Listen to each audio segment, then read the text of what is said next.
one and all to a brand new episode of the Comic Multiverse where the worlds of nerd meet. I am your very patriotic host, Joel. We're recording this on July 4th for those of the you who are wondering. And joining me is my less patriotic host, Matt. Yeah, probably. It's just a normal day here. Just a normal day for us. You know, it's so funny. There was such a nice outpouring of people because July 1st, of course, was Canada Day. And so many of the fans and listeners and followers, many who I'm sure are listening to this right now, wished me a happy Canada Day. And that really touched me and took me back because I'm like, oh, wow, people actually care about my feelings on this day. Thanks, guys. What's the Australian equivalent of, like, July 4th, Canada Day? We do have Australia Day, and it's in January sometime. January 26th, I think. Now, here's a question for you. Australia Day, is that a new thing, or is that something you've been celebrating for like a long time, for like generations? It's a long time thing, yeah. The irony of Canada Day and the truth of Canada Day, I'll tell you right now. Canada Day was like a fairly new invention. It's only like about 30, well, no, longer than that, but it's not as old as the holiday we used to celebrate. Well, we still celebrate it, but Victoria Day used to be the biggest one. Is the deal. Victoria Day, of course, the day the Canadian colonies celebrated Queen Victoria. Yes, it's a holdover from colonial times. And that used to be the huge one for the longest time. That was the one where Canada used to pull out the stops. It's only recently, and I would probably say this is in reaction to how serious and how huge Americans do their July 4th, and it's just a couple days apart, has Canada really upped it in like the last, decade, like in my lifetime. I've really noticed it where they're like, yeah, Canada Day sales, get your Canada Day t-shirts and Canada Day fireworks, where before, it was never really a thing. But I think, the stores and the outlets are like, no, let's make a big deal out of this like they do July 4th. Did they make a big deal out of Australia Day? Yes and no. Like, it's just like a day everyone has off and we have barbecues and drink. There you go. So a day that ends in Y. Yeah, pretty much. Day that ends in Y here in Australia. Good times. I'm really happy for July 4th. I finally got that goddamn Captain America waffle video out that I'd been meaning to do since frickin' Civil War came out. That's the whole reason I bought the damn thing in the first place. Where I'm like, yeah, this will be a great tie-in to Captain America Civil War. I'll make a video. It'll practically pay for itself. Is Joel's reasoning at 3 in the morning when he's browsing eBay for things he absolutely needs. Thank God I don't have a credit card. I could fuck up my life real bad if Joel had a credit card.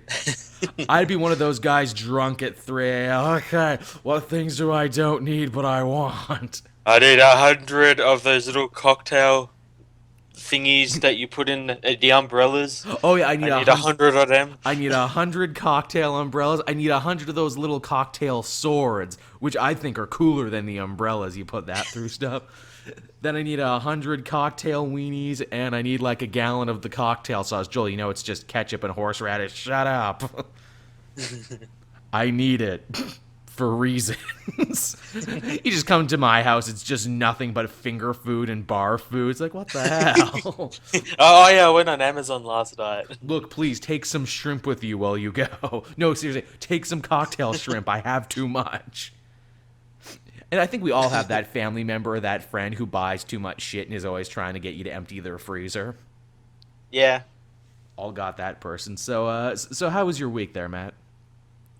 I think it was pretty cool. I did some really cool stuff at the start of the week for like TV and everything, and then I've kind of been chilling. I've actually watched a couple of animes the last couple of days. I've been like finishing series.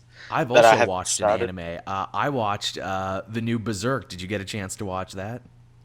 I finished it probably about 2 minutes before we started this. That's fucking hilarious. I knew we had to talk about this because the comic multiverse has become the it place for Berserk talk, because I talked about it with the guest who filled in with you. We talked about it because we knew the next Dynasty Warriors was going to be a Berserk game. What did you think of it? I liked it. I know there's like a lot of people out there that hated it, but I thought it was pretty good. It's a very first episode kind of episode. Oh yeah. Yeah. It's very, very first episode, but we're finally seeing shit we never got to see. We got Puck, we got him as the full-on black swordsman running around doing all that cool shit that we like. Yeah, I think it's going to be pretty cool, and it's probably going to surprise a lot of people. Oh yeah, for sure. He kills like 50 skeletons with his big giant dragon slayer sword. That was great.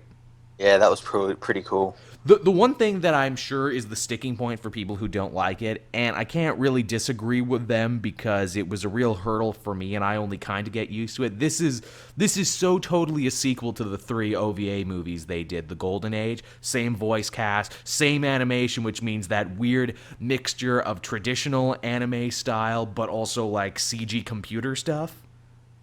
Yeah, because I remember like when this was first announced, I was trying to find out whether it was a sequel to them or a sequel to the TV series or like something new, just so I could like sort of get up to date of what was happening. Right.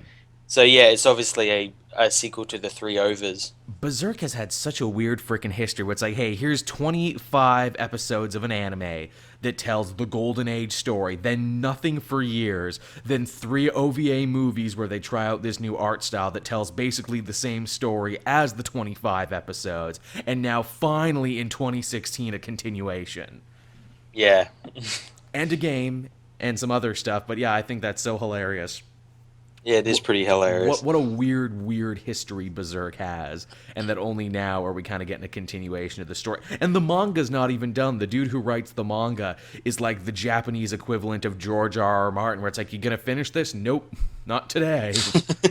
I got other important shit to do. But Guts has been on this boat for like 10 years now. This is a long journey. And he'll stay on the fucking boat until I'm good and ready.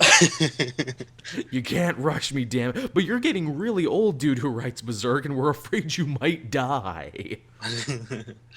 Look, can we just have updates? Can we have updates on it? No. Like even George R.R. Martin, can still update his blog and tweet and shit, but this guy, the Berserk guy, was like, no. You know what I think might have finally kicked him in the ass to get his shit together? Maybe the fact that the Dark Souls games have become super popular in the last little bit, and Dark Souls steals so much from Berserk. Mm-hmm. Yeah, I reckon like a Berserk game, like in the style of Dark Souls, would be pretty fun. It's a license to print money. I'm amazed they haven't done it yet, especially if you look at that like Japanese Dark Souls game, Nioh, right there, where it's like, man, just pop some Berserk shit in that, and you're good to go. Yeah, well, it's really funny, like, because I've been playing Dark Souls 3, like about a month ago I was playing it, and I actually teamed up with a guy called Guts, and he had a massive sword. Of course, everyone likes to cosplay that, because his armor is basically in the goddamn game. It is. And that's even true in Bloodborne, too. In Bloodborne, you fight a horse-faced demon, which is basically the famous horse-faced demon from all those memes. Struggle all you want, you know what happens. Yep, Matt knows what I mean. I know what you mean. Oh, that's the other thing about Berserk. Man, is it fun and cool. It's also incredibly fucked up. It is. It's really rapey. It's incredibly rapey. That's the one thing you can say about the first episode. At least there was none of that happening. Yeah. Like, Game of Thrones is less rapey. There are certain Western movies that are less rapey than Berserk. Is true. I guess with that, Matt, is that everything? Should we get to the news for this week? I think we should get to the news. Let's get on over to the news this week. Oh, before we do, I haven't house kept in a little bit. As always, thank you everyone for supporting the Patreon and, making this show a reality. Thank you everyone who's been downloading the show on Podbean. I should really do something with that at some point. We're getting roughly like 200 downloads a week, Matt. Ain't that cool? That's pretty cool. Yeah, 200 people want to download us and carry us around with them at all time. They want little Matt and Joel to be whispering in their ear all the livelong day. That's good, people. This is for you. I know some people too, had to opt out of the Patreon thing for a little bit because they're like, hey, I'm gonna have to be going back to school soon. I'm gonna have to start saving some money. Do you mind? And I'm like, no, I understand. It's hard out there. I appreciate. At least you came and talked to me there. So I'm not gonna think you're one of those people who give money and joy for a month then back the fuck out. So I gotta ban them. At least you told me. That's a real problem for Patreon as a system for all you people out there who are thinking of starting your own for your own channels and endeavors and everything. Watch out for that. Yeah, because you'll wake up one day and like, oh my god, I've got all these followers and they're giving me this money so I can make content, and then all of a sudden they all go because you know, for one reason or another, and they don't tell you. Yeah, It's kind of sad as well. well, it freaks you the hell out because you're like in your mind, Yeah, okay, I have this much coming to me and I can plan it out. Then when the actual day the money comes in or is supposed to come, and you're like, oh no, that was like half of what I needed. yeah. Did I do something to piss these people off? Yeah, what did I do? Damn it, what did I do? But moving on from that, from the harrowing chores that YouTube personalities have to go through, we actually have some interesting news this week. Some cool new titles were announced, some different show stuff. Perhaps I guess we can start off with the first thing. Marvel unveiled what the Marvel Universe is going to look like post-Civil War II, and what we essentially have here is what looks like the birth of two brand new Avengers teams. Now, the way they set this up was rather interesting, is they put like a puzzle, like a jigsaw puzzle on their website, and then told the fans, hey, unscramble this, and because the internet is the internet, they unscrambled it rather quickly. Yeah, and it was pretty cool as well. They're two really cool teams, and really unique teams as well. Very unique teams. Now, these teams don't have names yet, and in fact, maybe they won't have names. Maybe they're not even teams. But what we can see about it is essentially they've been divided down the lines of the old guard and the young guard. Mm-hmm. Yep. Is what it looks like, and the title there is "Divided We Stand," which of course is the new thing they're running with. On the left side of the team, we have quite prominently up front Doctor Doom, who looks like Vincent Yep. Castle, Yep. holding Iron Man's helmet. Yeah, so it makes me think maybe he's gonna become Iron Man or something, especially after like the last couple of issues of the Civil War, as well as then when I'll get to him, the Uncanny Inhumans book as well. And in Invincible Iron Man, if you've been reading that book, Doctor Doom has been a fixture of that book since its first issue. Yep. And Yep, he's been popping in and out. Yeah, he's been making a big go of it, saying, no, I'm a good guy, you should like me, and everything. I have to wonder, is Tony going to die in Civil War II, and will Doctor Doom take up the mantle and become Doctor Doom Iron Man? It's possible. It's They've- possible. Bendis has gone out of his way to be like, when you break it down, these two guys aren't too different. They're both incredibly smart. They're both incredibly handy with machines and everything.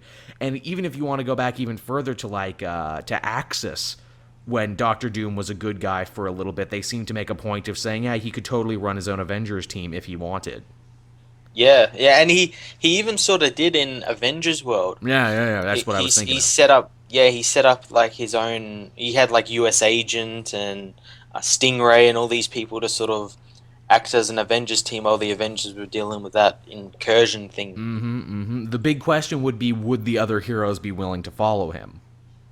Yeah, well, this Doctor Doom's kind of like turned over a new leaf, but then again, we don't know what his plan is. And if you look at the members of his team, for the most part are all a little bit more, morally gray. You have, of course, Steve Rogers, Captain America, who, oh boy, are we going to be talking about him this week in the What We Read This Week segment. Black Panther, who, has shown from, like, the Hickman Avengers and onward, he's not afraid to get his hands dirty. He's not afraid to, to pull some bullshit every so often. Yep.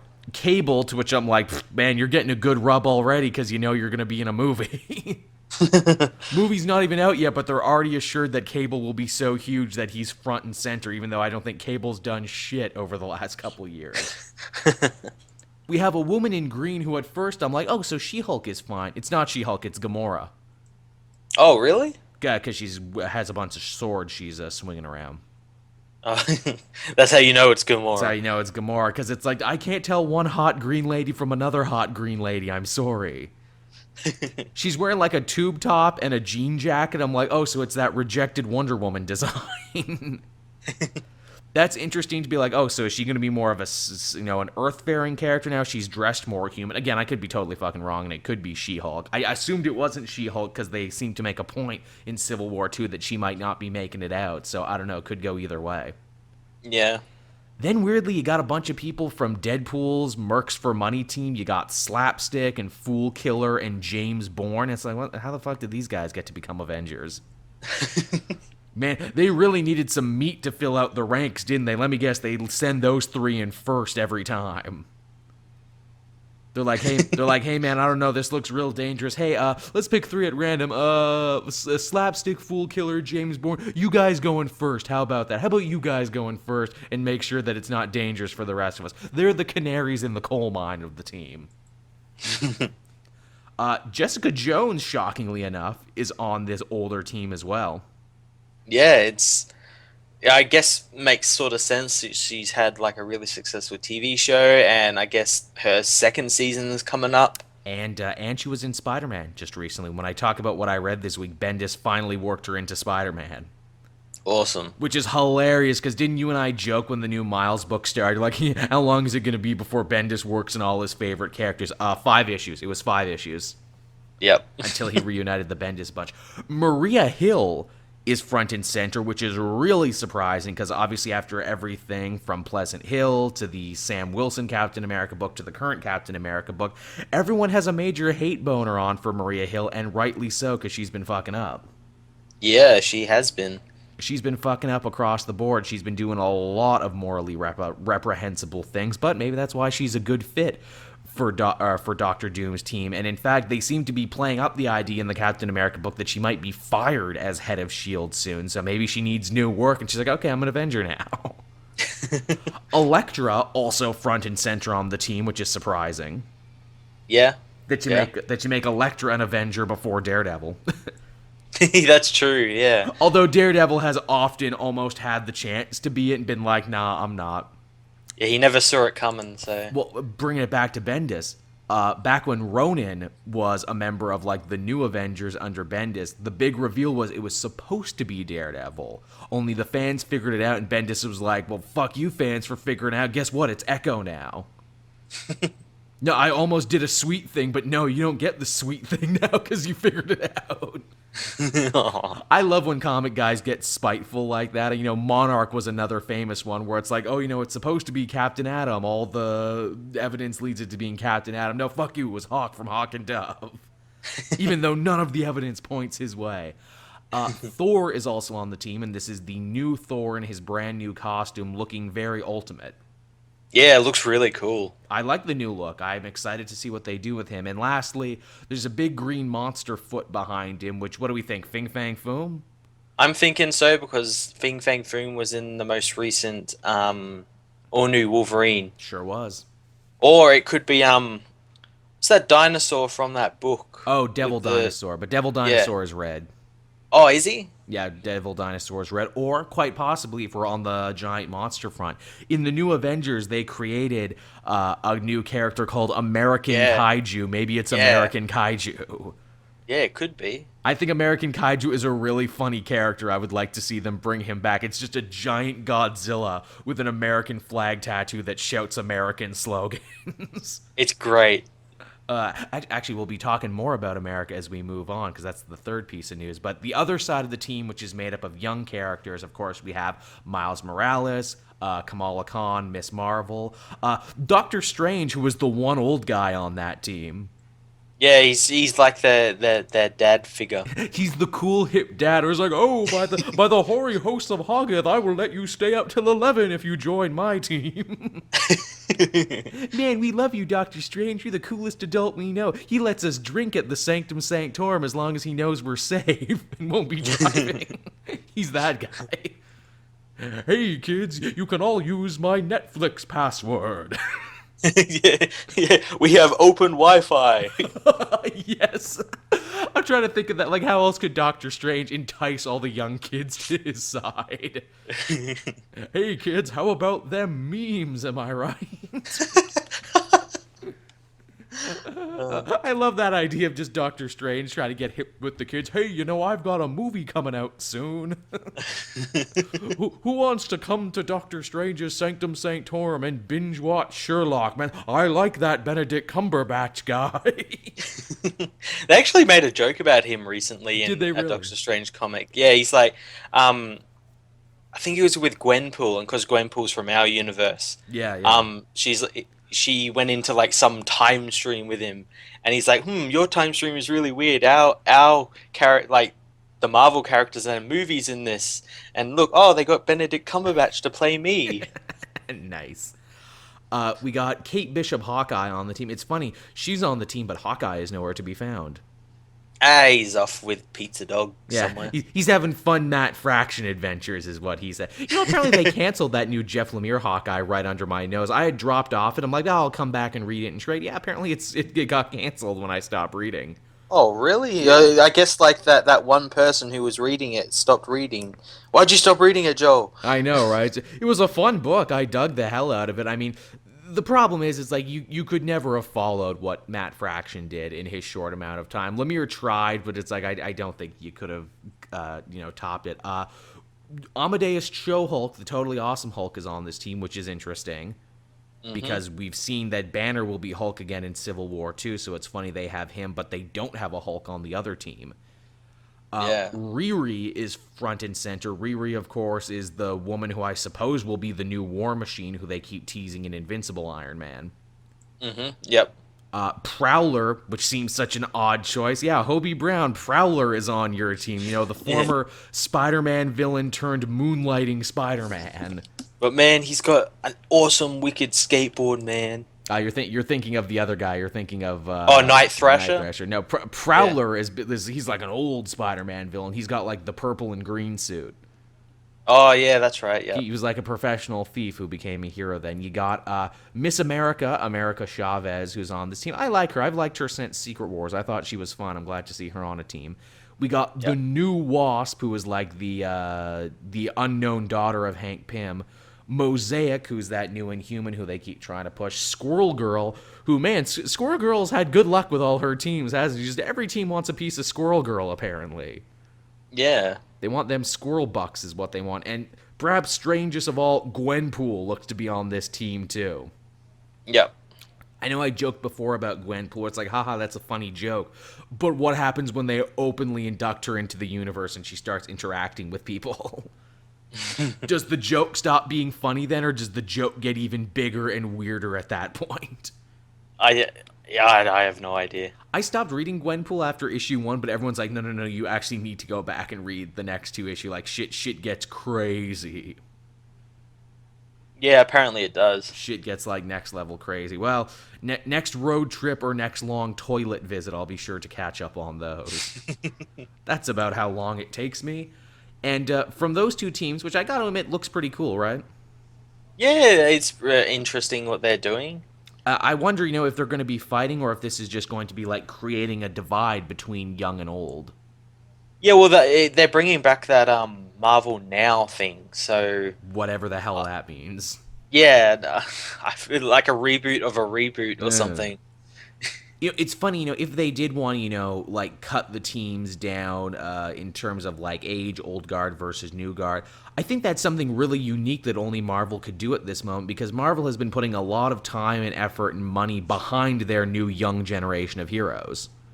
They have been, yeah. Like, you could only do this at Marvel right now. I'm trying to think, could you do, like, whenever there's a new event that comes out, I don't know if you do this, but I do it as well, where I'm like, what would this event look like if it was at the other company? Yeah, I do that sometimes as well, yeah. And the way I look at this is I'm like, you actually couldn't do this at DC because they have not put time and effort into their young heroes. Yeah, maybe like in the old DC universe you could, and they had in that universe, but not in this New 52 Rebirth hybrid universe. No, because no one knows shit about the young heroes anymore. I'm trying to think, who are the premier young heroes of the DC universe? And I'm like, well, Damian... But Damian isn't even, like, the main Robin. They're not even doing a Batman and Robin book anymore. No. Jonathan White might be great at one point, but he's so brand new now, we don't even know. Yeah, we don't even know. He could be, like, absolutely terrible. I mean, there's Supergirl, but I don't even consider her to be, like, a young hero. And I mean, it's kind of hard to call her a hip new young hero when she's been around for as long as she has. Same with a lot of those characters where it's like Tim Drake. No, Tim Drake is like, he's got an apartment on his own. He's living with his girlfriend, Stephanie Brown. He's not a young hero. Even their young heroes aren't even young heroes. Even their young heroes are like, dude, I got to pay my taxes, man. I mean, again, Blue Beetle, possibly? But even then, you still got to, like, kind of rebuild his legacy a little bit. Exactly, because if that's the thing, it's like if older DC you could do it, but not now. It's like now they're rebuilding Blue Beetle, like you said, from the bottom up. It's like, did we say you were a science fiction hero? We meant magic, is what we meant. Yeah. Sorry, that came out garbled. Man, I'm excited for that new Blue Beetle book. That should be good. Yeah, it should be. When's it come out? Soonish, I imagine. Yeah, oh, I know. Like a lot of the books are coming out in the next month or so. Yeah, they took a weird break there this week, but the break was actually kind of good for us because we needed it to catch up and recharge our batteries. Yep.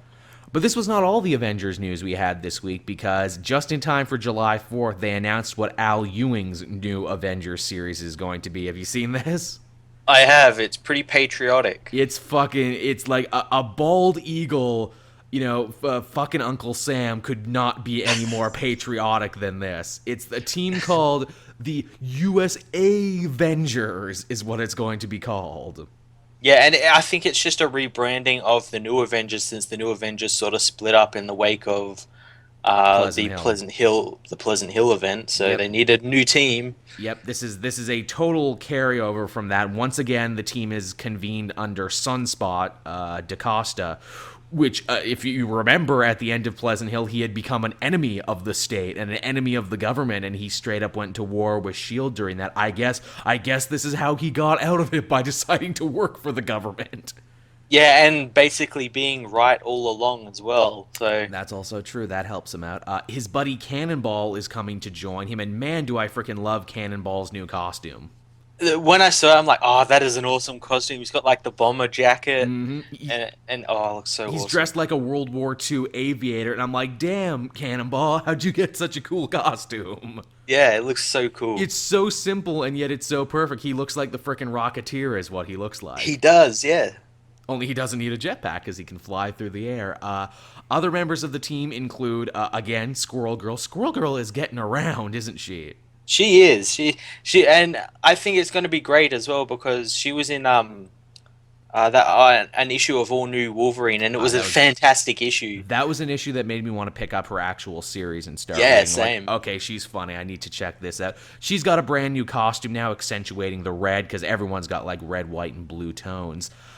Speaking of red, Thunderbolt Ross, the Red Hulk, is also on this team. With the mustache and glasses and big guns. And Stars and Stripes shorts. Yes. Which is so awesome. It took me a second to be like, wait, how is he Red Hulk again when Doc Green took all the Hulk powers away from everyone else? How did he get his Hulk powers back? I went and stood in front of an X-ray machine to get his powers again. He put like a dozen Hot Pockets in the microwave and just stood there. It's like, any minute now. This is the radiation I need to get big and red again. Red Hulk is one of those characters that I always really liked, but I always felt they never found the right team for him, the right makeup, and the right dynamic for him. Mm-hmm. Like, he was the leader of that Thunderbolts for a bit with all the anti-heroes. This will be funny because it looks like he's working under DaCosta, so that'll be fun. Yeah, I guess he'll probably try and be the leader of the team, but he's not really. I'm in charge now. I've got the mustache. You beat me to it. It's like, have you seen this mustache? This mustache is a symbol of my military bearing, damn it. And I got cookies stuck in it all the time. This is a command mustache. Look, DaCosta, unless you can grow a mustache. And then DaCosta does grow a mustache, but it's like his hair, so it just has like a white streak in it. Then we got Pod, which was the robot from New Avengers. I don't know what Pod's deal is because I wasn't reading New Avengers. Well, Pod was a man before, and now it's a woman. It's a woman bot. Well, I mean, the robot had an identity crisis, and it decided that it was always born a fembot on the inside. And so it underwent, reassignment mechanics, I guess. And now Pod identifies as a woman, and that's fine. It's 2016. Stop letting robot, or get out of here with your gender binary robotics. Man, that was a hard joke to come up with. I'm like, wait, where am I going with this? Because I was trying to get all the words right. Also, Dr. Tony Ho, is back as the Iron Patriot. So the Iron Patriot found a team. Yeah, it looks really cool as well. It's a really big suit. It's bulky. It reminds me of like the Iron Giant or Big Guy from Big Guy and Rusty. Yep. Which is, that's another instance of like, man, the Iron Patriot suit is so cool. I can see why they keep bringing it back, but they've never been able to make it stick. I hope it sticks this time. Yeah, I don't know yet whether it'll be coming back for good or whether it'll be like one of those, oh, it's here for a couple of issues and then they're just going to go back to like a normal Iron Man-esque suit. I dig that they made it big and bulky because it definitely helps like differentiate it from Rhodey's War Machine and from Tony's, actual Iron Man suit and whatever Riri's new Iron Man War Machine type suit will be. Mm-hmm. And the last member of the team, and this is perhaps the most interesting, Daniela Cage, the time-traveling daughter of Luke Cage and Jessica Jones as the Captain America of the future. Yeah, that was really weird. That one blew me away because when I looked at it, you know what I thought? I'm like, oh, it's Miss America. It's America Chavez. Oh no, wait, she's on the other team. Oh crap, that's Luke Cage's daughter from the future. Man, they've been building her up a bit, haven't they? From showing up in a bit part in that Old Man Logan Secret Wars tie-in to now being this. In fact, I wonder, is that the world where she's from? Or will it be a different world that she's from? Yeah, so like she's like another survivor of that world along with Logan. That would be crazy. He would finally have someone to talk to. That would be pretty cool. And it'd be a Captain America type figure as well. It would be. Go along with like how Captain America was talking with him when they were both old men and everything. Mm-hmm, mm-hmm. Now, the reason apparently that she's on this team and in the present is that she travels from the future to track down her arch nemesis, the Golden Skull, who is traveling to the past to try and, sure up his power. Which, of course, leads the question, well, who is the Golden Skull then? I imagine he's going to be someone we know. Yeah. So there's a mystery for it. I'll tell you this, Al Ewing's writing to me has always kind of been hit or miss. I've much rather preferred his, solo titles to his team titles. Yeah. Is the thing. I never read his new Avengers. I never read the Avengers he did before with Luke Cage, but I really want to read USAvengers. I liked his new Avengers. It was pretty cool. I especially liked the stuff with the American kaiju and everything. That was a fun story. I liked all that, and I think this is going to be a pretty cool book. What I like about this one is that where all the other Avengers books are totally so self-serious, this one looks to be tongue-in-cheek. This one looks like it's having a laugh at itself, as it should be. Yeah, you can't really do like that sort of thing seriously nowadays anyway. Not in a post-Team America world. They are literally Team America. Their battle cry might as well be USA Avengers, fuck yeah.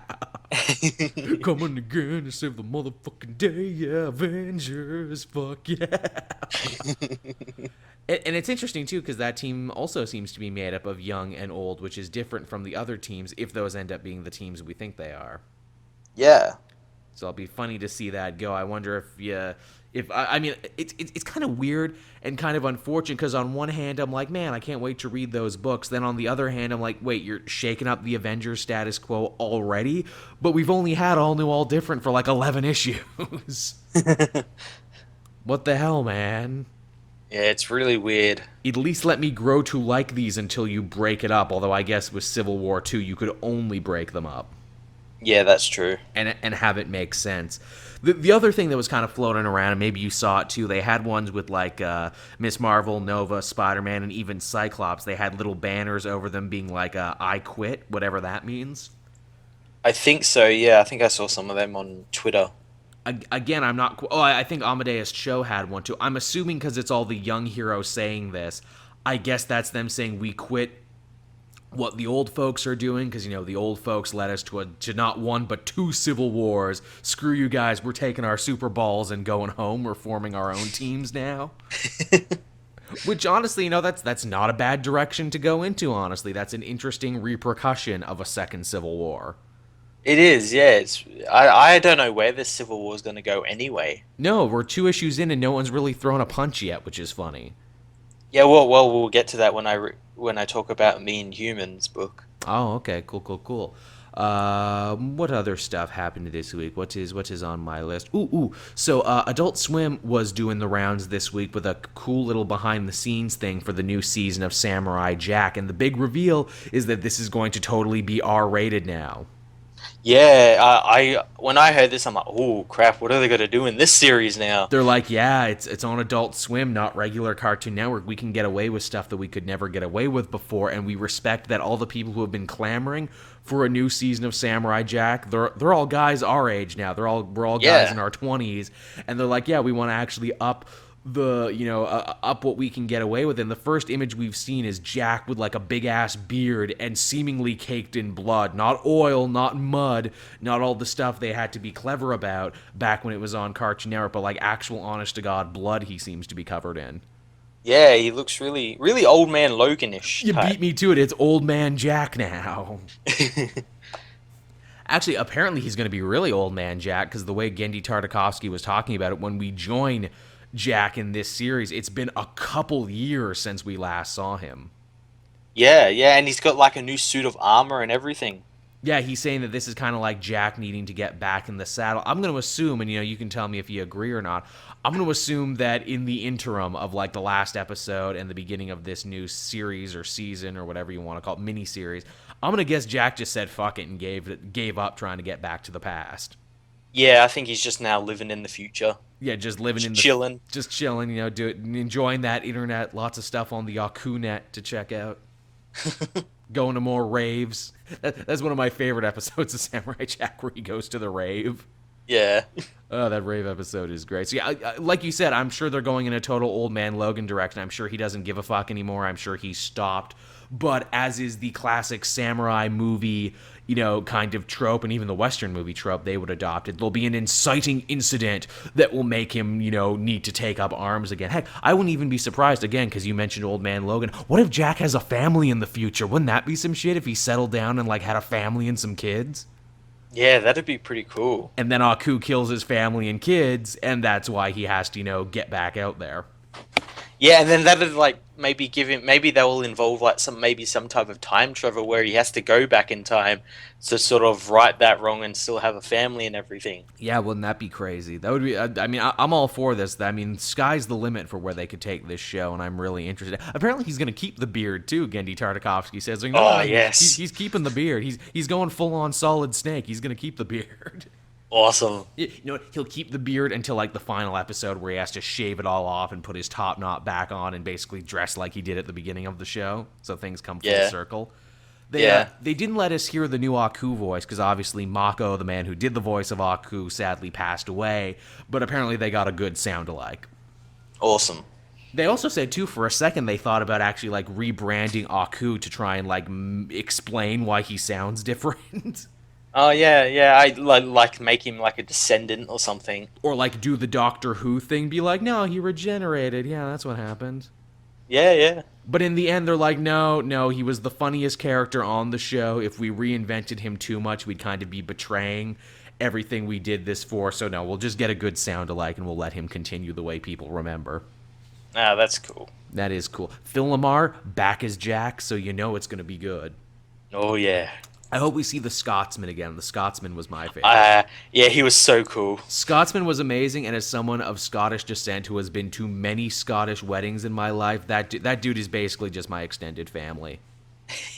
In fact, to blow your mind, the first episode where we see the Scotsman, where they like meet each other on the bridge, Yep. that's like a real honest-to-God Scottish folktale that I have heard at weddings many a times. Obviously, some people tell it in a jokey fashion and it gets a little bit filthier. But yeah, I remember watching that show on Cartoon Network, that particular episode, and being like, dude, I've heard this story. I've heard this story before of the two guys meeting on the bridge and being too stubborn to let one go the other way.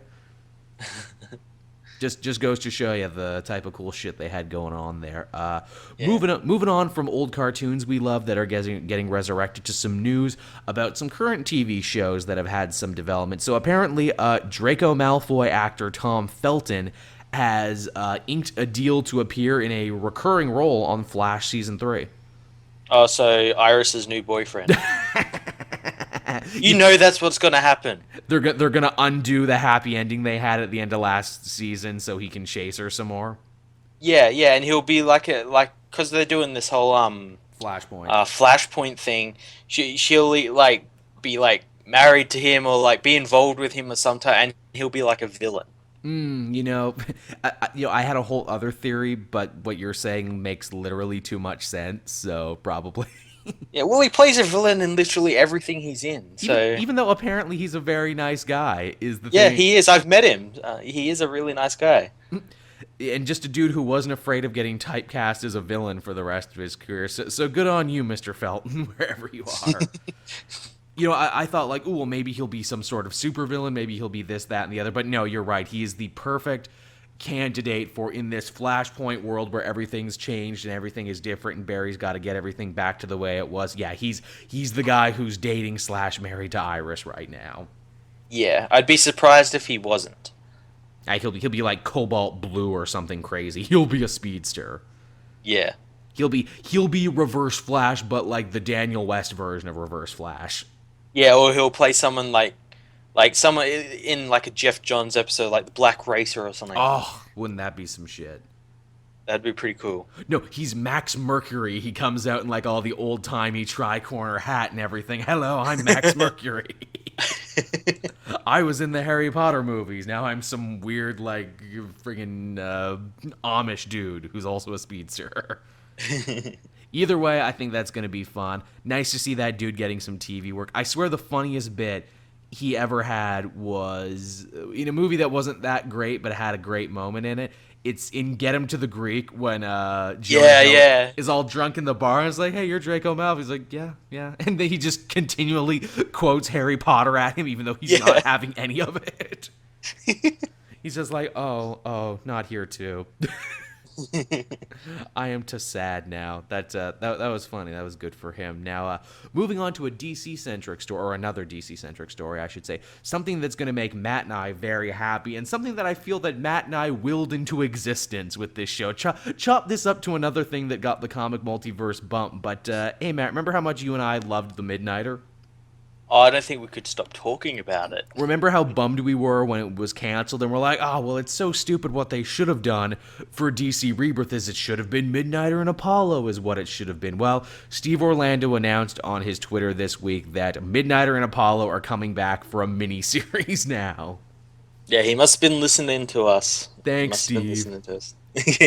And surely... I'm imagining this is like a Test the Waters miniseries, and if it does really good, it'll become like a regular. Yeah, they'll probably bring back Stormwatch or something. Or something around it. Like, I would happily just read a Midnighter and Apollo book. Yeah. Because, I mean, they've tried Stormwatch and the other stuff before, and it's kind of been eh.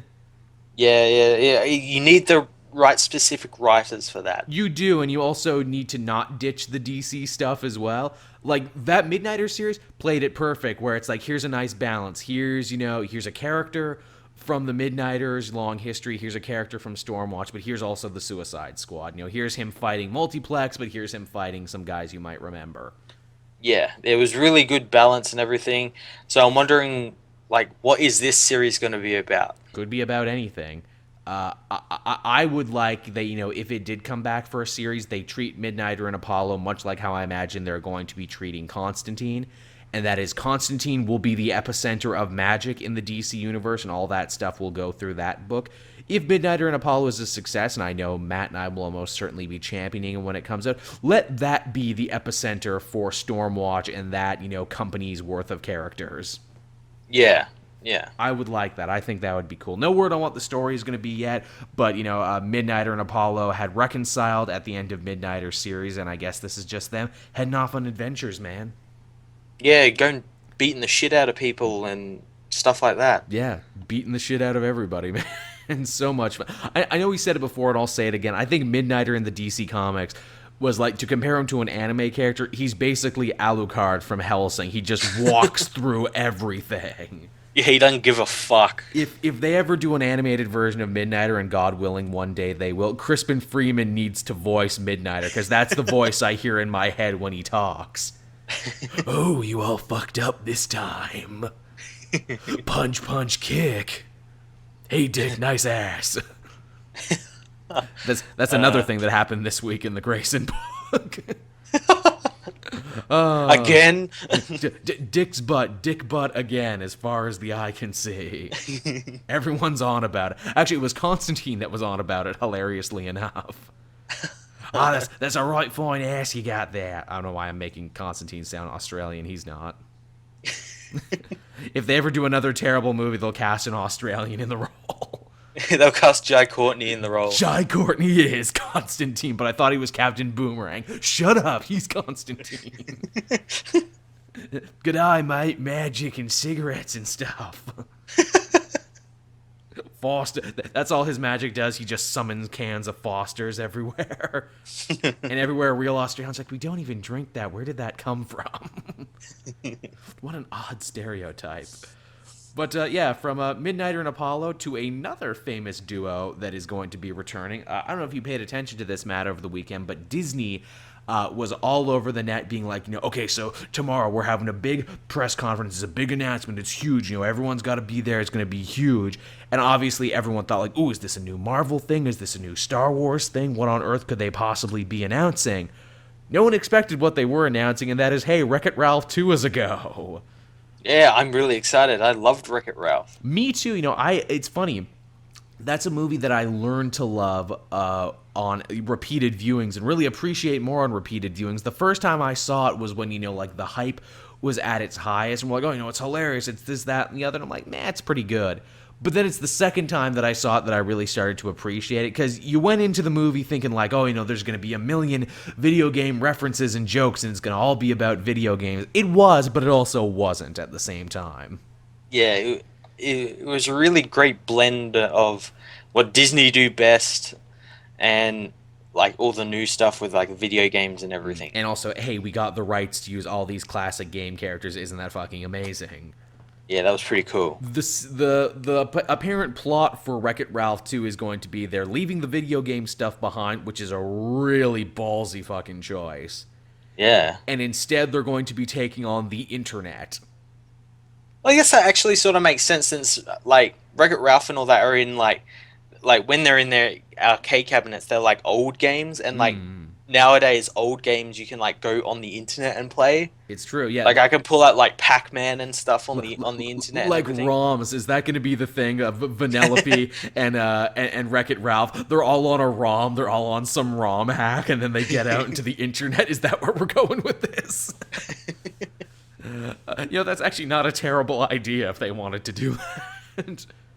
Yeah, they get like pirated, and there's like evil versions of themselves or something. Oh my god. That's great. That's actually really clever. And so they got to escape out into the internet to do stuff. And they had like a bunch of fake signs down at the bottom that were clearly meant to, symbolize real sites like Google and Amazon and everything. Yeah. My thought is like, no, Ralph, you're too sweet and kind. Don't go to the internet. You don't want to be. I am on the internet. You don't want to be where I am, Wreck-It Ralph.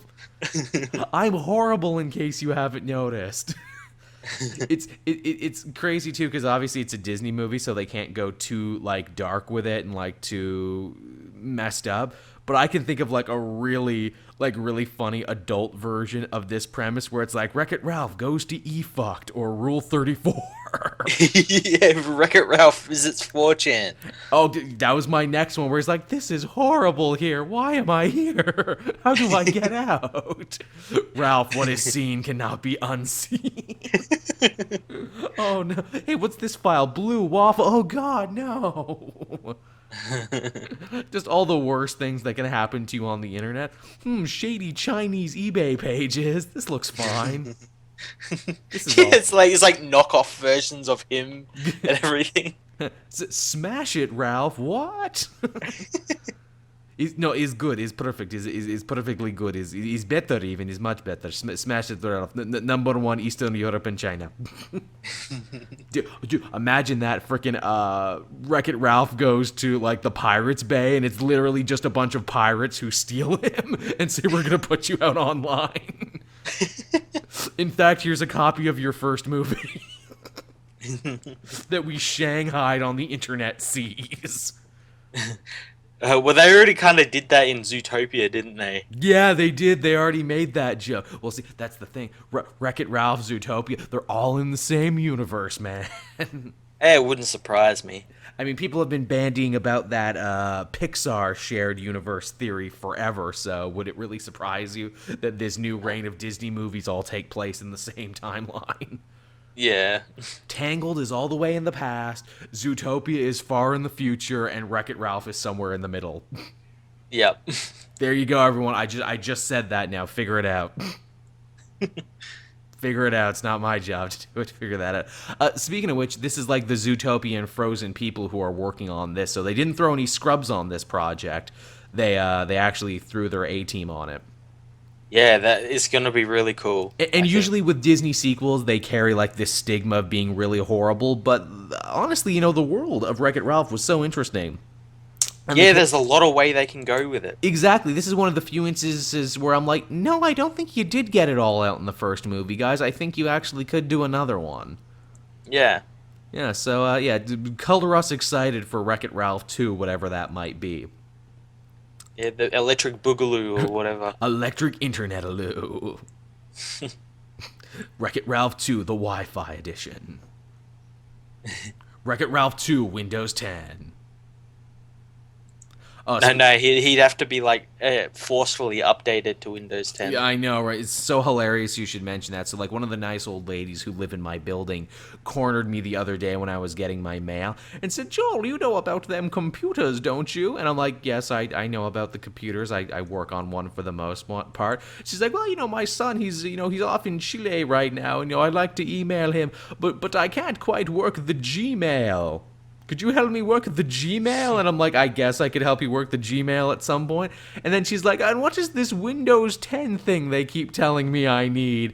And I'm like, okay, I'll try and help you out with that. The funny thing being, I'm like, shit, I wouldn't even, is it that easy to upgrade to Windows 10? Because obviously I was forced into doing it when my last computer died and I had to get a new one. It was forced on me. Is it just that easy to update to Windows 10? No.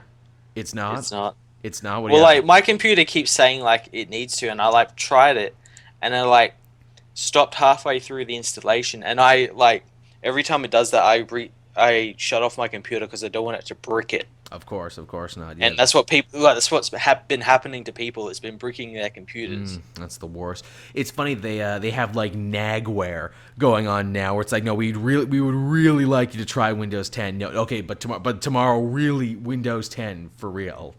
Yeah. They're like the pushiest drug dealers ever. It's like, look, you're going to take this Windows 10 and you're going to like it. I've even heard some horror stories from people who, like you, downloaded it, decided they didn't like it, and took it out, and that actually hurt a bunch of their devices and stuff. Yeah. Like Skype apparently stopped working for some people once they reinstalled and uninstalled Windows 10. Yeah. So thanks, Windows. Thanks for being Windows. Geez, it's almost like we need you or something, so you feel you can do whatever you want, and we just have to like it. Ain't that crazy, Matt, when you basically have a monopoly? Yep. So yeah, that was the news for this week, man. We talked for a decent amount of time for what was ultimately a few stories, which is good, because Sweet Fuck All came out for comics this week. No, that was like 4 comics. Pretty much. I only did about 4, but that was kind of a good thing too, because I got to experiment with some new videos. Like I said before, I did a caped kitchen with those America waffles. I finally got to justify owning that. And I launched a new series too called Required Reading, where I basically break down essential issues in characters' histories that you need to read. Cool. Yeah, I've been like playing with the idea of doing something like that as well, like maybe doing like specific storylines. People have asked me to do that. Go read. Yeah, people have asked me as well. The issue with that, no pun intended, issue, ha ha ha ha ha. The problem with that, I find, is like, but everyone is doing that right now, and in some cases, some people are doing it so much better. How do I make mine different, Yeah, that's the problem. You end up being pretty much like every other channel out there. Exactly. You don't want to. That's a thing, because people, I'm sure, ask me and Matt this all the time. I want to start a YouTube channel. What would you recommend I do? Be different. Don't go with the crowd unless you feel you can do it better. And also make content that you yourself would want to see. And I noticed that in all these other shows out there where they talk about comic storylines and everything, very rarely do they talk about individual issues or even where and how they're collected. And I had a really clever idea there, Matt. I told people about the issues, then down in the link below, I'm like, hey, here's some links to the books from Book Depository. If you buy them through my link, I'll make some money. Help support this show. You get a good read, and Joel gets some pennies. I will dance for these pennies. But yeah, that's what I did this week. Would you like to go first for what you read, or should I? You can go first. Okay, I guess the big book this week that everyone was talking about, it was hotly anticipated, which is something you rarely say about comic books, but that was Captain America Steve Rogers #2. Yep, I read this as well. You may remember, Matt, but a while ago when the first issue came out, people lost their goddamn minds. Oh god, you couldn't turn anywhere without someone losing their shit about this. I have rarely seen backlash like this. I say this backlash easily dwarfed the Superior Spider-Man backlash and even the Grayson backlash from a few years ago. Yep. It got very ugly very quickly, is what it got. And I think that really has to do with the fact that Captain America, even more than Superman, arguably, kind of trumps the medium in which he exists. He's more than just a superhero. He's a straight up pop culture icon. And the fact that someone might even have the gall to imply that he might possibly have any manner of Hydra affiliations cause people to completely go nuts. Even when Superman renounced his American citizenship during that run, people didn't get nearly as pissed off. Yep. I think it was just kind of like the right controversy at the right time, perhaps. Yeah, oh yeah, God, yeah, with like the elections and This was everything. Yeah, this was the time for it, you know? This was definitely the time for something like this to really take hold and grab people by the short and curlies, and it did so much to the point that it almost eclipsed DC Rebirth, which came out the same day. Which I'm sure DC was pulling their goddamn hair out, where it's like, we finally gave you people what you wanted, and you're talking about Captain America. God damn you all to hell. Almost to the point where I felt bad for DC, where I'm like, no, but they're doing great work, though, everyone. Wally's back and Green Arrow is cool. Stop talking about Captain America for a minute. But yes, so the second issue came out this week, and wouldn't you know it, like everyone who has read comics before in their lives would tell you, they answered all the questions in a single issue. Yep, and it's like what we were saying, like, just wait for the next issue, they'll explain and everything. And I like that there's people out there that think that because of the negative reaction of a comic from a month ago, they rewrote this comic. I'm like, you have no idea how comics work, do you? It's the dumbest thing ever. The fact is, comics are written months, sometimes even years in advance if the writer is busy, which Nick Spencer is. Fact of the matter is, this second issue was probably already being drawn, colored, lettered, and completed by the time that issue 1 was already out on stands. Yeah, chances are it was probably even already printed. Yeah. But of course, you know, when angry people are angry, telling them they're wrong makes them even angrier. Go figure. Yep. But yeah, it's such a, even in retrospect now, when you actually read the book and figure out what the reasoning is, the people who lost their minds look even sillier now because you couldn't have got a more comic booky explanation. Mm-hmm. Like this is the most comic book explanation I think I've ever heard. Now, if people wanted to complain and be like, oh, well, you know, that was a lackluster twist, sure, whatever, that's your right, I'm fine with it. Personally, I dug it, and I'll tell you why I dug it. For those of you who don't know or who have only been slightly following along, the big reveal we find out here is that Steve Rogers, when he was resurrected by Kobik, or, well, I mean, he was half dead, but also resurrected and had his youth brought back to him. Kobik took that chance to rewrite his mind, implant him with false memories, making him a Hydra sympathizer. Yep, and the reason for this is because Red Skull was acting as her dad. Yes. For like a lot of the comic in like the background of the Pleasant Hill event. And the reason for that is because no one at S.H.I.E.L.D. dare ask the question when they were making like a super weapon omnipotent godchild out of shards of the Cosmic Cube. Never did they bother to ask, hey, who owned this Cosmic Cube before this? Yeah, and so it pretty much confirms that like Kobik is technically Red Skull's daughter. She is the original Cosmic Cube that Red Skull picked up in that classic Captain America issue. I'm sure you've all seen the covers, and you know they fight and it gets broken. That's the one. So when Kobik became sentient, she came to the Red Skull first because she actually viewed the Red Skull, like you said, as a father figure. Yep, and Red Skull gives her a bed with a cute Hydra symbol on it. Oh, and a Hive plushie. Did you see the Hive plushie? Yeah. Oh my. Yeah. I fucking want a Hive plushie. Marvel, make a Hive plushie where I can buy it. I will buy two. That's an amazing scene, too, and that's the thing that no one ever gives Nick Spencer credit for. He does good drama, but he's also freaking hilarious. So you get this great image of Red Skull reading Kobik a bedtime story. It's like, and then the Red Skull took over the world, and Hydra reigned for 1,000,000 years, and everyone was very happy, the end. Man, Red Skull, that was a good story. But yeah, that was the reasoning behind it, and the further reasoning is that, Red Skull is bored ever since he got the brain of Charles Xavier. Yeah, he's gotten a little bit too powerful, and now he's bored. He's like, I am too OP for this game, brah. I need to nerf myself in the next update. He's like, look, the fact is I'm a conqueror, I'm a warrior, I'm a warmonger, and I can steamroll anybody now with my mental powers, and it's just not fun anymore. Yeah, I'm too jacked. I'm too beast mode is what I am. I need to create the most convoluted plan I've ever created. And by God, has this man had some convoluted plans in his time. Yeah. Remember when he masqueraded in the brain of a Russian for a little bit? Yes, I do. Wasn't that a crazy plan? This is topping that shit now, where he's like, no, it's not enough for me to kill Captain America Steve Rogers. I need to eat him up from the inside out. I need to make him turn against everything he ever believed in.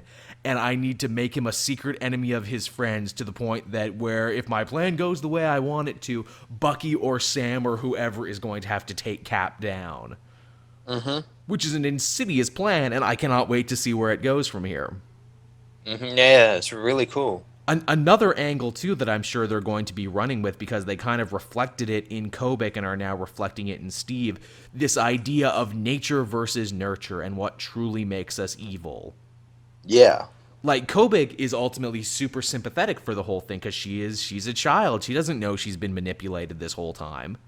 Yeah. As she said endlessly throughout Pleasant Hill, I just wanted people to be happy, and unfortunately, because her mind has been twisted, what she thinks makes people happy is Hydra. Yeah, it was really weird. It's weird, but super interesting at the same time, and despite what people were complaining and going on about, no, Steve was not mind-controlled. This is not mind control, this is implanted memories, this is a completely different storytelling device. Yeah, and it's really interesting as well. That's what a lot of the rage came from. It's like, yeah, but Marvel lied to us, though. They said it wasn't going to be brainwashing, and it was brainwashing. A, it wasn't. B, and I don't know how you feel about this, Matt. Honestly, I don't think the writers need to tell me anything. Yeah, I don't think so either. It's their story. I wouldn't ask... I mean, look, writers are artists.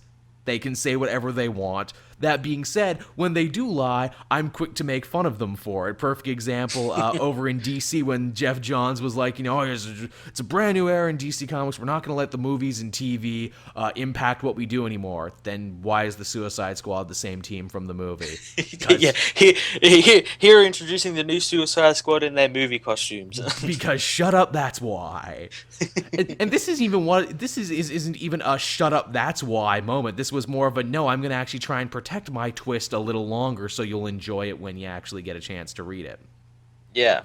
I don't think there was anything malicious going on here. I think anyone who got their feelings hurt was, again, maybe just overreacting a little bit. Yeah. And you don't have to like the story. I didn't like Dimension Z and didn't read Captain America for a long period of time. This has got me back. This has made me want to read Captain America again. Same. I never read any of that. I'd seen some pictures of it and everything and was like, it's not really my thing. But this is. Sometimes you got to do crazy shit to get people back. I mean, heck, so many people got back into Spider-Man because of Superior Spider-Man. It got me back. I dropped it after one more day and couldn't give a shit. But then they're like, no, but Doc Ock is living in Spider-Man's brain. I'm like, oh, well, this I gotta see.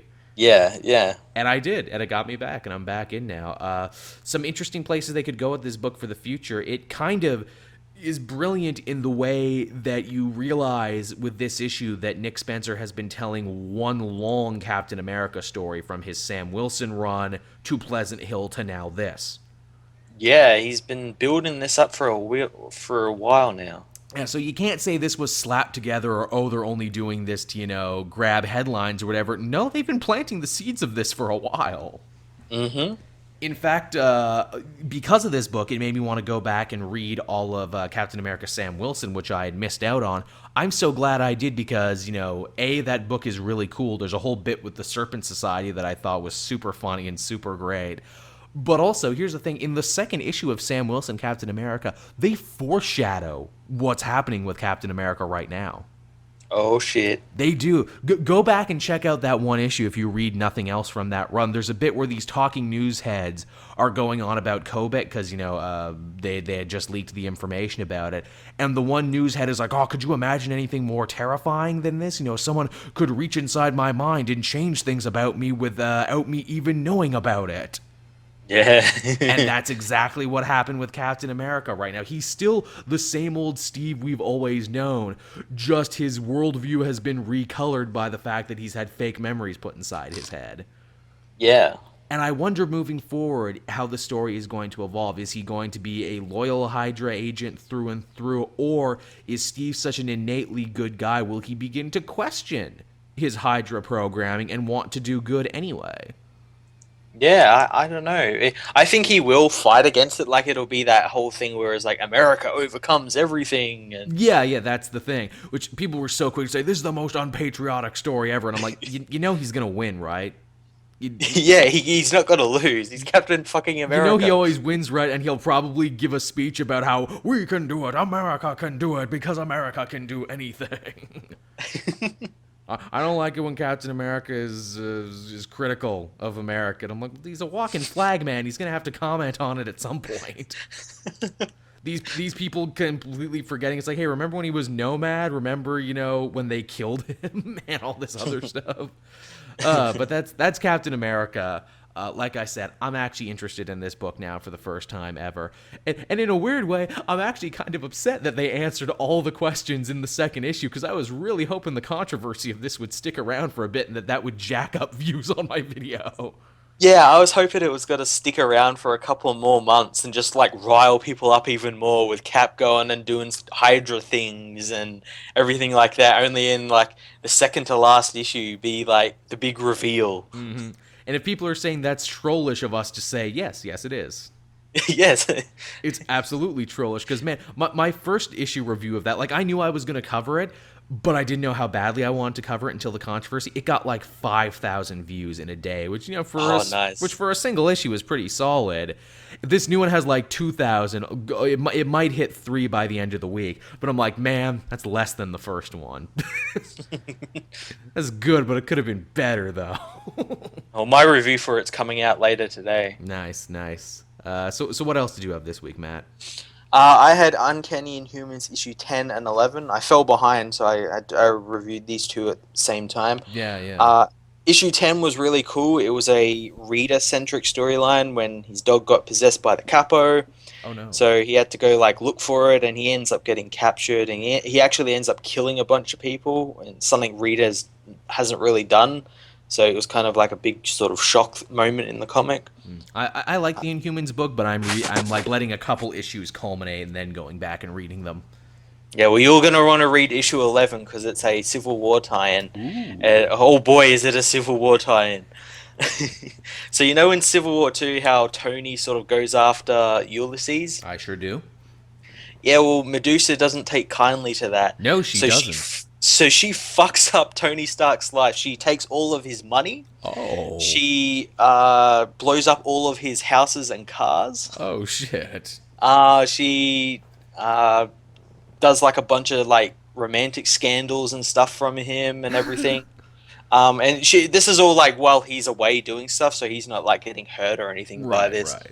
And it sort of culminates at the end with Trigon hiring Maximus the Mad to blow up Stark Tower. Jesus, Medusa don't play.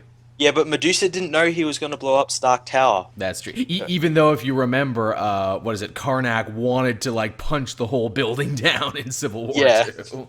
Yeah. So she doesn't fuck around. Which actually, the reason that that Karnak wanted to punch it down, that probably means that they're going to be really easy to frame the Inhumans for if they do end up destroying Stark Tower. Yeah, well, I think that's like what this whole thing is with Maximus blowing up Stark Tower is like, I think Trigon went a little bit too far, and yeah, I think they're going to sort of have to frame them now that somehow. that sounds like a winner. I'm all for that. Yep. I read Dark Knight Returns Master Race #5 this week. Yes, that series is still going on. I forgot about that. I was going to read it and then I completely forgot about it. It's a big nothing issue for what is ultimately turning out to be a big nothing event. This is what happens when you write a comic to balance your books and not because you actually had a story you wanted to tell. Yeah. And it's not bad, is the thing. It's perfectly acceptable. It's just nothing amazing. Mhm. It's boring, and a story like this shouldn't be boring. It shouldn't be. It's got like some of the best stuff like to make a story. You got all these evil Kryptonians Hmm. and an old Batman and an old Superman coming back together to fight them and all these other heroes, but yeah, it's just eh. This issue also starts backpedaling on a bunch of stuff too. It's like, hey, remember how Superman got a great like sacrifice moment where he came to blows with his daughter and everything? Yeah, he's not dead. Aquaman had a magic pin from Atlantis that breaks him out of the black holes. Of course he did. Of course he did. So he's fine. Also, hey, remember when Flash broke all of his legs and it looked like he was dead because he tripped on like a manhole cover like an idiot? Yes. His legs are still broken, which means he can't run and solve all the problems. But he's alive though. Oh. And I think Batman was gonna build him like robot legs or some shit. Oh, next they're gonna say Green Lantern's still alive because he found his arm and sewed it back on. You joke, but possibly. Yeah, so apparently Batman defeats all the Kryptonians in issue 5 because he had drone robots seed kryptonite into the clouds, so he literally makes it rain kryptonite. Oh, because that's a storyline that hasn't been done before. He makes it rain kryptonite, but he makes a point of saying, oh, but it's only diluted kryptonite, though, so it'll only hurt the Kandorians and not the good Kryptonians.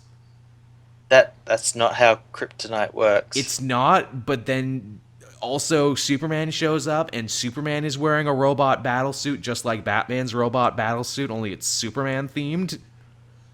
And I'm like, why is he wearing a protective suit when you just went out of your way to say that the kryptonite was diluted? You just really wanted to draw Superman in that suit, didn't you? Yeah, oh, I was wrong. Yeah, I was wrong. I do that a lot. And that's basically the issue, but it's not even the weirdest part. By far, the most disappointing bit was actually the backup story, which you have to read the backup stories for these because they are actually important. This one focused on Lara, and you think, okay, this will be interesting because she's the most conflicted character. She has the most skin in this fight. She betrayed her father. She did all this other stuff. Guess what her backup story is? What? She makes eyes at one of the one of the Kandorian boys, and they basically go on a super date. Oh. Only because it's Frank Miller, he needs to make it really weird by the end.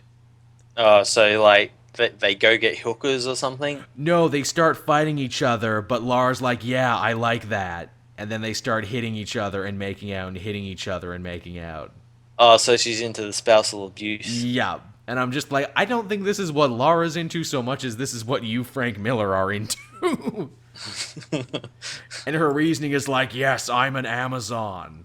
This is what we're into. And I'm like, God damn it, Frank. God damn it. Can you write something that doesn't make me feel like I need to take a shower when I'm done? Could you please? No, okay. And I swear those backup stories are one of the only things that like you can actually say unequivocally, like, yes, Frank Miller wrote this.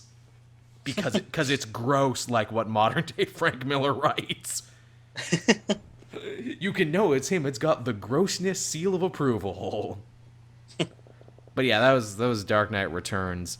Which, shit, I don't even know where this story's gonna go, because it's 5 issues in, apparently there's like a couple more, even though the threat has ended, basically.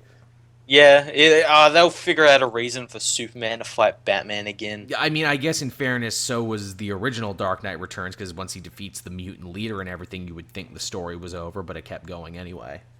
Yeah. What else did you have on your plate, Matt? I had International Iron Man issue 4. I dropped that, actually. Yeah, well, this issue like touted itself as a Civil War tie-in. It's not. What bullshit? It's a flashback story. How can a series of flashbacks be a Civil War tie? I said that like, what the fuck is this bullshit? And I'm like, so you know how like they can count it as a Civil War storyline?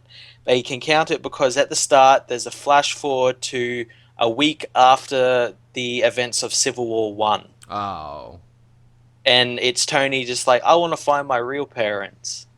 That's And Friday's like, okay, they're in Bulgaria. That's cheap. That's really And cheap. yeah, then the rest of the comic is like a flashback with him and Cassandra Gillespie in Auckland, New Zealand. Uh, Howard turns up in his bitchin' flying ass Mustang cars, Oh, sweet. That's like something he would drive.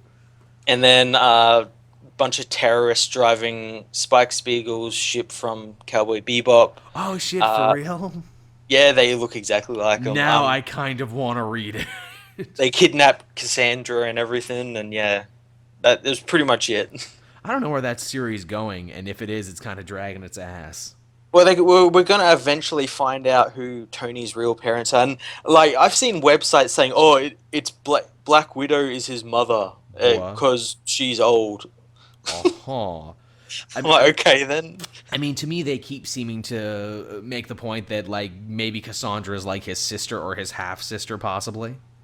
Yeah, something to do with him. Have they boned yet? Because if they haven't boned yet, I, I think so. They have been romantically involved. Like, they arrived in Auckland, New Zealand because they, like, ran away from their parents I and remember everything. that much. I read the first Yeah. three.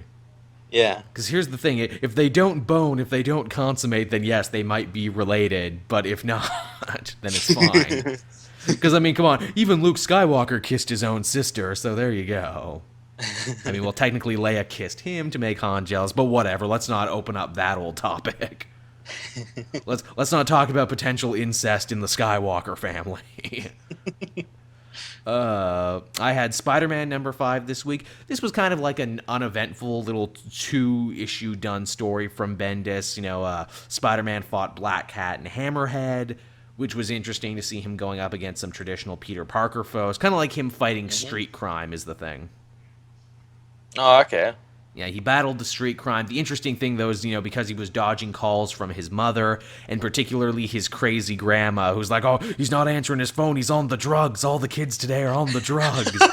I'm going to hire a professional investigator to follow him around at school and make sure he's not on the drugs. And guess who she hires?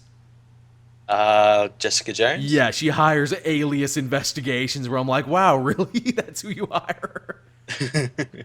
So yeah, and so now Jessica Jones is watching Miles, and so it's only a matter of time until she figures out that he's Spider-Man. Yeah. Which is cool, and I'm sure Bendis loves the idea of reworking her back into the universe in this way via the Spider-Man book. Yeah, it's pretty cool. Also, I like it answers the idea too, because, you know, Power Man and Iron Fist also came out this week, and Jessica Jones is a character in that book. And I asked myself, I'm like, well, what the hell is Jess doing during the day while they're out being the heroes for hire? Yeah. Well, apparently she kept her day job. Look, just because I'm a mother doesn't mean I don't have to run around and do investigation work. Yeah. I pitched my Jessica Jones series if they ever did like a new solo one. It's her trying to be suburban mom while also being cool, hard-edged private investigator woman at the same time. Yeah. Like her going to mommy and me classes and like going to soccer practice and backyard barbecues and being like, this is lame. I wish I was drinking again. Man, I'd love to fight any one of these bitches. I'm super tough. That's what my pitch for a Jessica Jones series would be. What else did you have happening? I had Squadron Supreme issue 8. Oh yes, how's that doing? That's doing pretty cool. We actually found out that Dr. Spectrum's prism powers are a derivative of Inhuman abilities. Making other characters Inhumans now, huh? Yeah, she's technically an Inhuman, but technically not. Her prism is some form of Kree device from a different, because she's from a different universe. Right. So she technically is an Inhuman. Like Medusa says that she's basically one of their sisters because of, you know, the Kree invented the Terrigenesis and, you know, stuff like that. So basically like an offshoot of an Inhuman. We also get more of that Nighthawk versus Nighthawk fight, and nice. The Batman looking Nighthawk actually kills the other Nighthawk, and we find out that he is a Skrull. Oh shit. Yes, and so Skrulls are again infiltrating heroes and everything. Friggin' Skrulls, man. It's always with the damn Skrulls. And the only reason that Skrull knew who Raymond Kane was is because of Warrior Woman, who betrayed the team in the last storyline, is working for the big, massive alien conglomerate Myriad. Interesting. Yeah, it's a really cool book. Someone tweeted me this week because while you were talking about Nighthawk, apparently in like Deadpool Spider-Man #5, there's a moment where they pass a poster, a movie poster, and it's Nighthawk v Hyperion, Dawn of Injustice or some shit like that. Yep, I've seen that. That's funny. And I've seen the backlash that caused. It was amazing. I know. It's like, the fact that you're getting this mad proves that the joke worked. Yep, exactly. Yeah, that's the thing. Also, apparently there was another panel. I think the person who tweeted it to me might have tweeted it to you, too. That's why we both know. There's a bit where it's like Wolverine and Storm talking to each other. It's like, man, you notice it's like the other heroes don't even pay attention to us anymore. It's like we talk, but they don't listen. Yeah. It's like everybody's ignoring us, Storm. You notice that? That was pretty good. I like when they do that. That was pretty great. And I mean, if any book is to like break the fourth wall and do shit like that, it would be Deadpool Spider-Man. Actually, speaking of Spider-Man, Yep. Bendis even took a swing at DC this week in Spider-Man. There's like a crazy woman they're arresting in the background. Yep. And she's like, Yep. rebirth. What is even rebirth? What is even that as a thing? Yeah, I saw that as well, and people got mad at that as well for some reason. I'm like, oh, come on, it's a fun little jab. Come on. DC is more than welcome to make fun of Marvel now. Hell, I'll help you with Marvel now again is pretty stupid. Well, they've done that in the past, and it's been okay, but when Marvel do something like this, it's not okay. It's them stooping too low because their sales are low for some reason. I think one particular person on the Birth Death movie site, when they wrote a little piece on that panel, the one where they're making fun of it, it's like, that's a hate crime. Yeah, I saw that as well. I saw that the as well. hate crime one. I'm like, come on.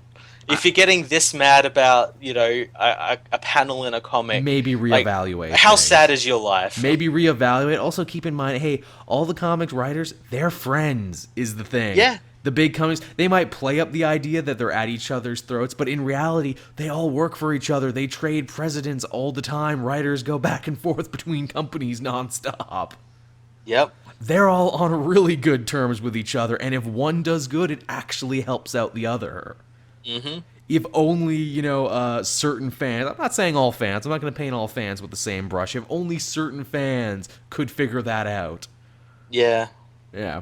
But moving on from there, I had Grayson Annual #3 this week. Man, what an unnecessary annual this was.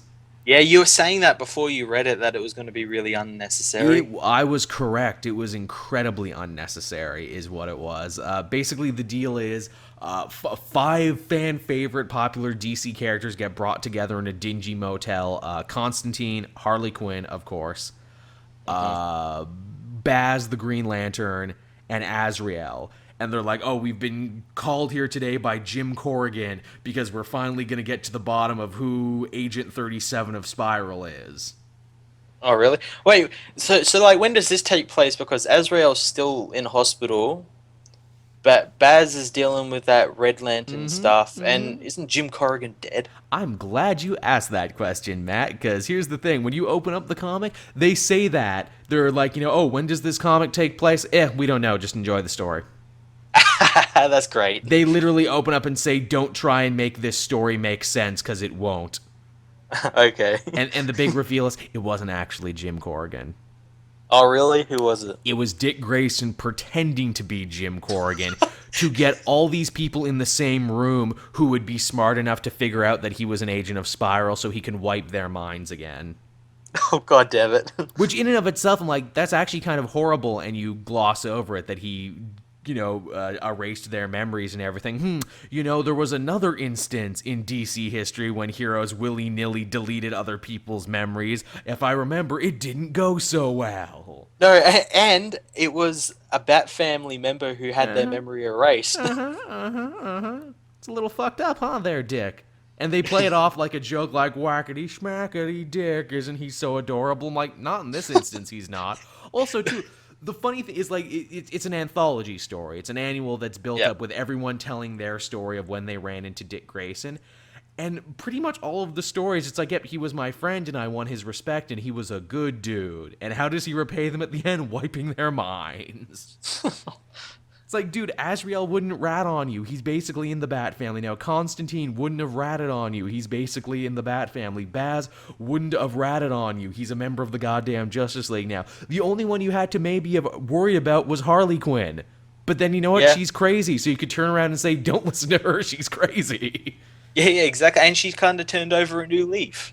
Yeah, she's better now than she's ever been. Also, it's funny too. In her little story, they're trying to rob a collector, like a rich collector guy who collects supervillain memorabilia because he has a canister of Joker gas, from the Endgame attacks.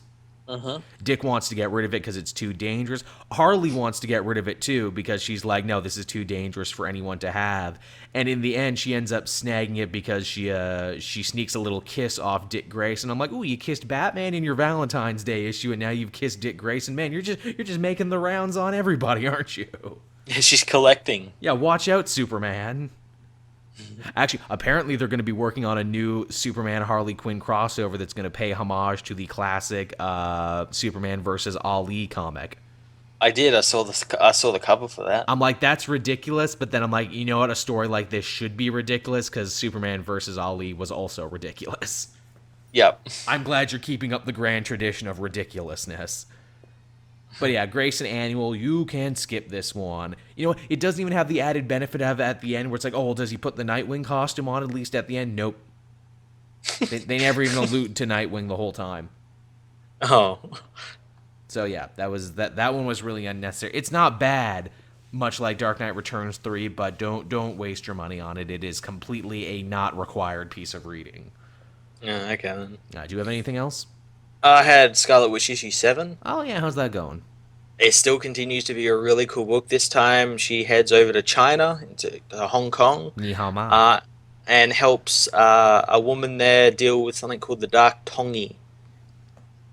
And that sounds vaguely familiar. Yeah, it's pretty awesome. It's just like old school, like Big Trouble in Little China, cool. Japanese, Chinese magic sort of thing. Is she driving a truck like Jack Burton? It's like, let me tell you, in the old Pork Chop Express, me, Scarlet Witch, Maximoff, I haven't been everywhere and done everything, but I've been pretty close. Yeah, she thinks she's the hero of the book, but she's not, and yeah. It's her little Asian sidekick who's the real hero. Yep. China is here, Wanda Maximoff. Wouldn't that be a fuck of an issue where they just take the Scarlet Witch and throw her up against, like friggin' James Hong? That would be great. It's like literally just her versus Lopan. I'd read the hell out of that. Well, the Dark Tongi is basically Lopan anyway. Nice. What do you think of the fact that they're probably going to be remaking Big Trouble in Little China soon with The Rock? I don't know. I love The Rock. I absolutely love him. He's super charismatic. But at the same time, like, you can't remake that movie. Like, everything about that movie, like, all the characters, like Kurt Russell and all the characters and everything made that movie. Even the joke of the movie where it's like, hey, yeah. Mr. Big Tough White American Action Hero isn't actually the hero. In fact, he adds very little and only is a hero by the end by getting lucky. Would they be willing to do that with The Rock? Would they be willing to have The Rock be like a big dumb guy, essentially? I think, like, if The Rock is a fan of the movie, he'll probably say that and try and get them to do that. And, yeah, maybe they could. Or what if they made The Rock the little Asian guy? Oh, Jesus. And Kevin Hart is the Jack Burton. Jeez. Man, all the articles and think pieces and hot takes that would come out of there. I was like, well, technically The Rock isn't white, so is it really yellowface? Is it only yellowface when white people do it? That would be funny. I read All New, All Different Avengers this week. Fun story was the All New, All Different Avengers versus Annihilus in the antimatter universe. That's always a good time. The real funny thing about this is, so, they win their fight and everything, and they're leaving. They freed all Annihilus' slaves, and they're high-fiving each other back in their own world. And it's like, hey, guys, did you see where Spider-Man went? I thought he was behind you. Ah, crap, we left Spider-Man in the antimatter universe. That seems like a bit of oversight. They Home Aloned him, is what they did. They Home Aloned Miles Morales. So is he going to be like setting traps for like the Wet Bandits and? Oh god! Joe Pesci Annihilus is going to like get like burned in the face and everything. Trying really hard not to swear in a kid's movie. I hope that's how Miles Beats and Me builds like a bunch of traps out of webs and a nihilist just keeps tripping over them. Oh man, you might have pitched an amazing series right there, Matt. I'm totally behind that. What else did you have going on? I think that's about it. I had a couple more books, but I haven't gotten around to read them yet. I'll lightning round through my couple. Black Panther #3. I like this book, but at the same time, I fear this comic, and I rarely say this, might actually be too smart for me. Really? Yeah, it might actually be too smart for me. You know, Ta-Nehisi Coates is writing this story that is ultimately more about Wakanda and its political state than it is actually about T'Challa himself. Oh, okay then. And in fact, every time they cross over to T'Challa, he's either beating the shit out of people, which is awesome, or he's complaining to his stepmom, going like, "Oh, I think I may have done more bad than good on this one." And she's like, "Yeah, maybe you did." And then while this is going on, we're following this rebel leader named Tetu, who's saying, you know, Wakanda lost its way. It puts too much stock in its vibranium and its technology. I want to unseat the royal family so we can go back to the good old ways, you know, when Wakandans revered magic and spiritualism and all this other stuff. Then you've got the Midnight Angels, who are two, like, rogue Secret Service agents working for the royal family who stole flight suits and who are now going around and, like, fighting Man-Ape and everything and, like, trying to free people from, you know, rebel oppression because the royal family is too busy to do that. And then you got, like, Black Panther's sister, who was Black Panther before and was ruling the country. Then she was in a coma, but now she's, like, in the Matrix. And the Matrix is telling her to be like, you know, tell our stories when you wake up from our coma, because, you know, you were once a queen and you'll be queen again. And I'm like, what the fuck is even happening anymore?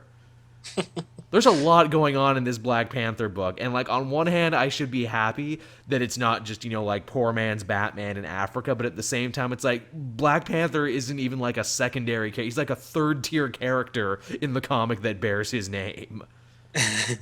It's really weird. I got Extraordinary X-Men and Uncanny X-Men. Again, Apocalypse War continues. Yeah.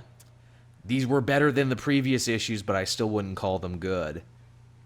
What's the deal with this Apocalypse War anyway? Like, what's the story behind it? Everyone is different. They're actually not connected. They all carry the Apocalypse War subtitle, but every book is running its own story. So basically, we couldn't be fucked making an interconnected storyline, so here's a bunch of smaller ones. Basically, in Extraordinary X-Men, they got blasted to the far-flung future, which is just like Secret Wars, only instead of Secret Wars, God King Doom, it's friggin' Apocalypse. And they need to save a bunch of mutant embryos, but none of that matters now, because apparently the embryos have been gone all along. Colossus is a horseman, Deadpool is a horseman, Moon Knight is a horseman, and that should be awesome, but it's not. No, that would be awesome. Moon Knight as a fucking apocalypse horseman. Oh, it's amazing. He has a fight with Nightcrawler in this, which should be great, but it's just like, oh, 2 panels and it's done. Oh. Then in the Uncanny book, apparently Warren Angel showed up again, even though he's supposed to be dead. And maybe he's a clone, maybe he's not, because Genocide, Apocalypse's son, is creating, like, you know, Archangel clones for something. Mm-hmm. They don't say. I assume it's something evil. I assume it's to try and take over the world, but they've never said. And Magneto and his team get locked up, but, like, Mystique saves them, because Mystique is kind of in this book. The weirdest part about this is that there's the Apocalypse War story that I feel like the writers were forced to tell, because, oh, we got to tie into that new movie that we'll see no money from. And then there's, like, sub-stories that you can tell, like, they care more about. Like, for Extraordinary X-Men, you see Magic training her apprentice, but she's, like, being tempted by the dark side of magic. And then for Extraordinary X-Men, there's, like, the Morlocks and M-Plate and Monet, and it's like, oh, it feels like Cullen Bunn wanted to tell this story more, but he's being forced to tell the Apocalypse War story. They're very, like, I think I said in my review for Uncanny before we started here, what a creative black hole this event turned out to be, with just these books spinning their wheels endlessly. But thankfully, these were the penultimate issues. Yeah, so it's basically, come on, we gotta wrap it up. Wrap it up, because we'll probably have Civil War tie-ins next. Yeah, there was a Civil War time for X-Men, but I didn't get around to reading it. It's pretty good. I liked it way more than the Apocalypse War stuff. Yeah. Then I had Power Man and Iron Fist. This was just a fun one-and-done story. The Heroes for Hire are getting popular in New York again. A radio show is talking about how great they are. And then they do that Rashomon thing where they talk about a crime they stopped, but we hear it from multiple different points of view. Oh, yeah? Yeah, it's good, but something that made me laugh and you would appreciate. So Danny, because he knows the Heroes for Hire are getting back together and they need to get around, you know what he did? He bought an old surplus Fantasticar, and he's dressing that up, and he's like, yeah, it's the Power Fist. It's our new ride, Luke. Don't you love it? It's like, don't call it Power Fist. That sounds disgusting. Here comes the Power Fist. I'm gonna ram this Power Fist right up your ass. Yeah, really. Hey, crime, watch out. The Heroes for Hire have a Power Fist. Guess where it's going? But yeah, that was just a fun one-and-done little issue there. I liked it. I really like Power Man and Iron Fist. That's a book that I'm championing right now. But maybe I shouldn't, because we all know what happens to book Joel champions. Yep. Oh, in saying that, Midnighter and Apollo. That's true, man, it happened. And I mean, Luke Cage and Danny, they got the protection of they've got shows coming. Yep. One show coming in a couple of months. Yeah, like at the end of September, right? Doesn't that when Luke Cage comes? Shit, that's not far away at all. That's going to be good. Lots of good TV on. Ray Donovan just came back. I watched both episodes tonight. I forgot that it came back last week. I need to catch up on that. I think I'm like half a season behind. It's good shit. Ray Donovan came back. BoJack Horseman is coming back this month. Nice. Friggin' love me some BoJack Horseman. Never has a show made me laugh more, but also made me depressed simultaneously. That's the show's amazing power. It's like, ha ha ha, here's some funny wordplay, and also here's BoJack's crushing sadness. Look what a piece of shit he is. Especially at the end of season 2, was BoJack going for that piece of shit record. That's a rare thing for a comedy, to be like, yeah, here, like our character, but don't really like him, though. That's an amazing thing. What else this month? Oh, Cartoon Network is doing another Steven Universe bomb on the 18th as well. Cool. That show has a weird release schedule. Have you heard about that, Matt? How Cartoon Network releases that show? Yeah. It's really like a couple of months every now and then. Yeah, in like scattershot bombs. Like there won't be episodes for like 5 months. And it's like, here's 6 episodes back to back. Mm-hmm. Yeah. So I guess that. Oh, excuse me. Now that we're on TV, I guess that will just about do it for this week's episode. Man, this ended up being a humdinger of a show. We talked for like over an hour and a half. Yeah, it was a good show. Yeah, good show. Good solid show. This is prime vintage The Comic Multiverse. This is us at our prime, except no substitutions. Any parting thoughts there, Matt, before we start to wind down? No, not really. Look out for more of my reviews. There's a big week this coming week. Is like I've been looking at all the comics coming out, and it's a juggernaut of a week. Actually, shit. Let's look at that. Actually, Matt, stall for time while I Google this. I got my list. I got my list of comics. I always get them a week in advance. Nice. That's a good idea. I know. Like DC Rebirth starts back up in a big way. We got a lot of DC Rebirth comics this week. Yeah, we got like we got our Action Comics, we got our Aquaman's #2s, our Batman #2s. Yep, yeah, we got Justice League Rebirth. Nice. That'll be a big one. Yep.